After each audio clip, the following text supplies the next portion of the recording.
Hey guys, it's Obsessed Turf and welcome back to another video of my lawn care journey. The fall is amazing, right? Like the best time of the year. Your lawn is coming out of summer dormancy. The mows are looking so much better. The fertilization is taking hold.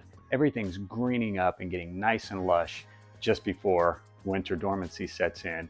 So we need to prepare properly, right? So we go to the store and we get all of our fertilizer products, and we work on lowering our mower, and we're doing all of the things that are visual, right? All of the things that we can see. And there is a crucial step that will really change how your lawn will perform, not only in the fall and going into winter dormancy, but holding up to winter dormancy and heading into the spring to be heads and shoulders above the other lawns in your neighborhood with this one crucial step, and that is soil compaction. You have to address this issue, and this is what's happening beneath the grass. You got to pay attention to the soil. It's estimated that there's about 60 to 80% of people that don't realize that they're missing this crucial step of soil compaction, and it happens very easily, especially if you're in one of the 32 states in the United States that has clay in their soil composition.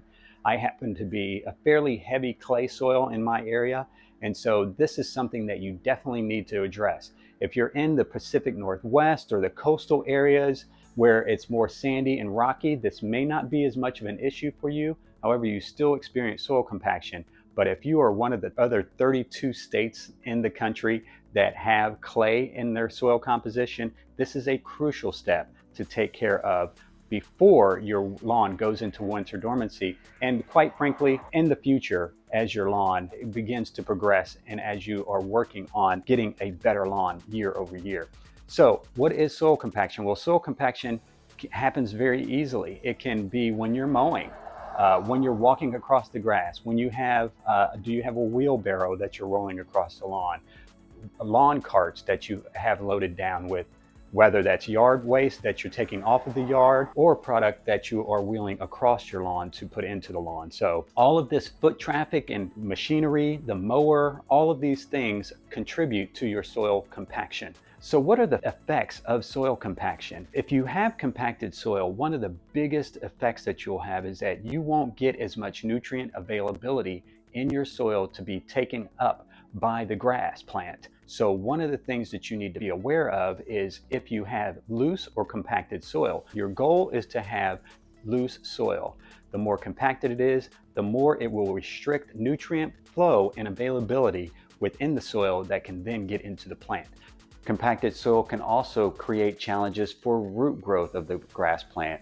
When you have compacted soil as opposed to loose soil, where loose soil is going to have a little bit more freedom for those grass roots to actually go deeper into the soil.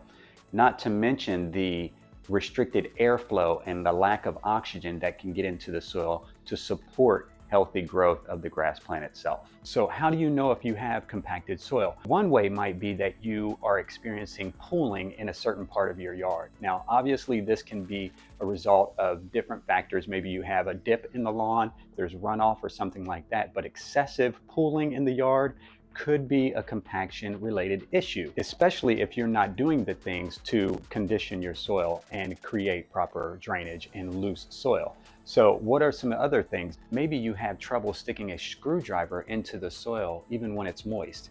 That perhaps is a soil compaction issue. So excessive watering can be another thing, or maybe you're underwatering your lawn. We went through about 6 weeks of no rain. We had a pretty good drought and we're still experiencing drought conditions. So dry soil will shrink and that will lead to compaction. Another thing that will lead to compaction is overwatered soil. If you're overwatering or if you've had excessive rain, that can also contribute to soil compaction. So how do you alleviate soil compaction? The first step is aerating the lawn. You want to get the holes, and I'm sure you guys have heard about this, poking holes in the lawn, right? Either by mechanical aeration or even liquid aeration. Some people swear by mechanical aeration. I personally have done mechanical or core aeration in my lawn, where the machine pulls plugs out of the lawn and then they dissolve back into the soil. Another option would be liquid aeration. Liquid aeration could be a good alternative to core aeration because liquid aeration can cover more of the lawn, right? You're not being impeded by anything that the machine can't get to, whether that's your sprinkler heads or around flower beds, stones, things like that. You can only get so close to those things with the big core aeration machines. So by liquid aeration, you're actually able to cover more area. You're going to get better coverage through doing a liquid aeration option. So let's just talk about aeration from more of a professional perspective, right? And I'm not a lawn care professional, but think about this. Heavy foot traffic on athletic fields, right? When you think about athletic fields, whether it's soccer, football, whatever, those fields are aerated 4 to 8 times a year. And if you're getting into the elite athletic fields, they're known to aerate their fields up to 30 times in a year. I mean, think about that, guys. The professional groundskeepers for these elite fields, and even the non-elite, but the athletic fields, are aerating multiple times per year, right? Obviously, they have higher foot traffic and more compaction issues, but that goes to show you how important it is to keep the soil loose so that you have a more durable and long-lasting turf. So that's what we want to do when it comes to taking care of our lawns. We want to make sure we're aerating that soil. Either way, you want to make sure that you're aerating your lawn on a regular basis, but it doesn't stop there, guys. Aerating your lawn, just let's think about it of you putting holes in your lawn. Core aeration is obviously going to be a little bit more physical where you're pulling plugs out. Liquid aeration is, think of it more as a microscopic aeration, right? It's kind of using a chemical type process to get into the soil and create airspace.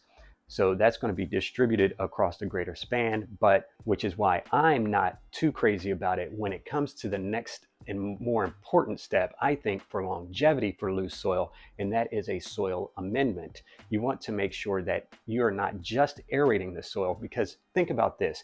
If you have Play-Doh and you stick holes in Play-Doh, you're aerating that Play-Doh technically, right? Through using this as an example with soil aeration and core aeration.